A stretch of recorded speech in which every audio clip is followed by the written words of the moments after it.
नमस्कार दोस्तों, मैं अंकुर उपाध्याय स्वागत करता हूं आप सभी का आपके अपने YouTube channel share market analysis में।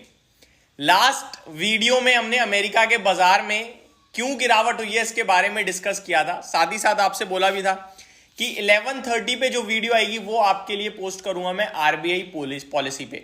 आरबीआई पॉलिसी हो चुकी है एंड, और RBI policy as it is रही है जैसी उम्मीदें थी कि इवेंट तो है but exactly eventless event होगा ये, और वही होता हुआ दिखा है। लेकिन फिर भी कुछ इंपॉर्टेंट चीजें जो आरबीआई पॉलिसी में आई हैं वो मैं आप सभी के साथ डिस्कस करना चाहूंगा, लाइक जीडीपी ग्रोथ का आंकड़ा, फॉरकास्ट और इन्फ्लेशन का फॉरकास्ट।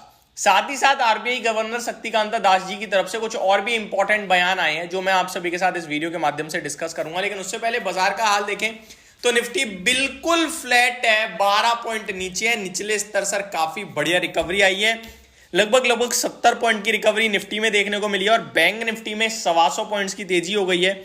नीचे से ऑलमोस्ट 300 पॉइंट बैंक निफ्टी ऊपर देखने को मिल रहा है। बट मार्केट को लेकर अभी भी थोड़ा सा डर बना हुआ है क्योंकि अमेरिका का एडजस्टमेंट किसी भी वक्त हो सकता है बाजार में ट्रिगर कर जाए। एक बार डाउ फ्यूचर्स भी देख लेते हैं कि डाउ फ्यूचर्स कैसा ट्रेड कर रहे हैं। डाउ फ्यूचर्स की बात करूं तो कल की बड़ी गिरावट के बाद अभी भी कुछ खास है नहीं, न्यूट्रल है, केवल 23 पॉइंट हरे निशान में दिख रहे हैं। तो बड़ी सेलिंग के बाद कोई बड़ा रिबाउंड नहीं देखने को मिल रहा है।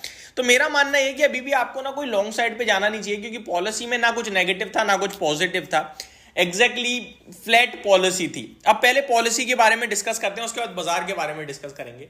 पॉलिसी में आपके लिए इंटरेस्ट रेट में कोई बदलाव नहीं है, ब्याज दरों में कोई बदलाव नहीं है, एज इट इज 6.5% पे बरकरार है। अब अगला डेटा आता है कि आरबीआई गवर्नर शक्तिकांता दास जी भारत में किस हिसाब की ग्रोथ देख रहे हैं, जिसका आंकड़ा बहुत दमदार है। उन्होंने बोला है FY25 में जीडीपी ग्रोथ 7% रहने का अनुमान है, यानी कि 1 अप्रैल से लेकर जो शुरू हो गया है हमारा नया वित्त वर्ष, नया फाइनेंशियल ईयर, और अगली साल 31 मार्च तक चलेगा, इसमें 7% की जीडीपी ग्रोथ का अनुमान है। आगे Q1 FY25 यानी कि करंट क्वार्टर जो चल रहा है, अप्रैल मई जून, इन 3 महीने का एक क्वार्टर होगा। इसमें आपका जो जीडीपी ग्रोथ का अनुमान है वो पहले था 7.2% का और अभी घटकर 7.1% का कर दिया है। तो आप नेगेटिव मत लीजिएगा इसे, क्योंकि एक क्वार्टर उन्होंने घटाया लेकिन बाकी के क्वार्टर में आप देखो क्या दमदार आंकड़ा दिया है। तो अभी इस क्वार्टर का 7.1% का जीडीपी ग्रोथ आ सकती है, ऐसा आरबीआई गवर्नर शक्तिकांता दास जी कह रहे हैं, और पहले ये 7.2% सोचते थे। क्वार्टर 2 की बात करूं तो 6.8% पहले सोचते थे, लेकिन अभी कह रहे हैं 6.9% की ग्रोथ आएगी, तो आंकड़ा बढ़ा दिया है। क्वार्टर 3 की बात करूं तो 7% ग्रोथ पे बरकरार है इनका, पहले भी वही था अभी भी वही है। एंड Q4 में पहले 6.9% की उम्मीद थी, अभी 7% कर दिया है। तो 4 में से 2 क्वार्टर में इंक्रीज करा है टारगेट और 1 क्वार्टर में डिक्रीज करा है, एक में सिमिलर ही रखा है। तो ये डेटा काफी पॉजिटिव है। अगर आप मोटा मोटी देखें तो 7% की ग्रोथ दिख रही है उन्हें देश में।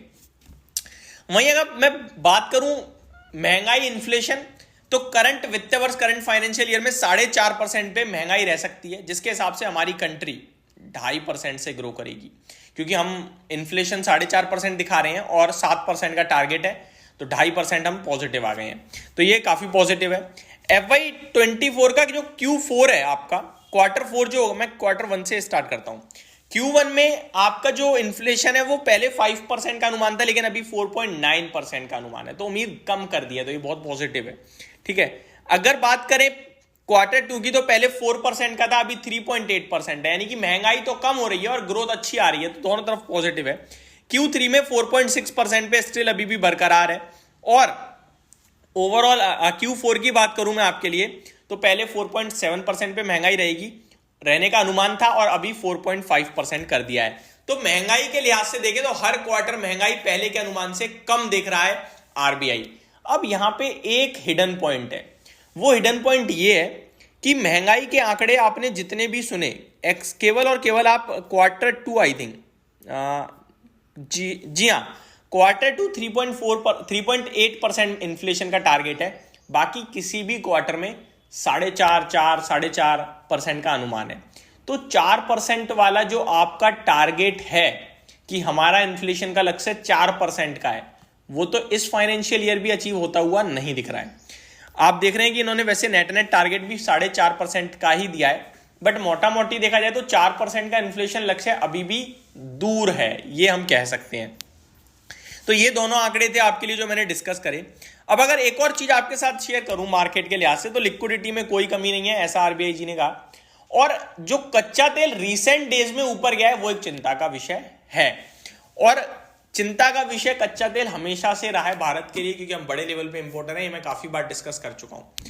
अब यहां से बाजार में क्या रुख बनाना चाहिए? देखो इस समय पॉलिसी देखे तो नॉन इवेंट थी, ठीक है, पॉजिटिव तो है नहीं वहां से कुछ भी और नेगेटिव भी नहीं है, तो पॉलिसी को मैं साइड कर देता हूं।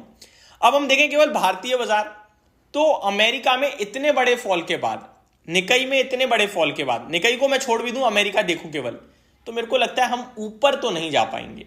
अगर अमेरिका टूट रहा है तो हम बेशक गिरे ना गिरे, लेकिन ऊपर जाने में दिक्कत आएगी। तो मेरा मानना है कि लॉन्ग पोजीशन बेशक आपके लिए थोड़ा बहुत ट्रिगर कर सकती है, लेकिन बनानी नहीं चाहिए रिस्क रिवॉर्ड देखते हुए।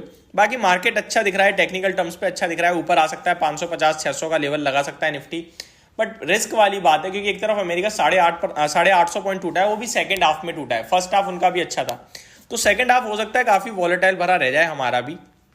तो फ्रेश एंट्री यहां पे लेने का मन नहीं होगा, क्योंकि इतनी बड़ी सेलिंग के बाद तेजी करना is not a good choice, तो वेट करना चाहिए, वही अभी भी मेरा व्यू है। होप आपको सारी चीजें समझ में आई होंगी। Thank you so much for watching this video, have a great day guys.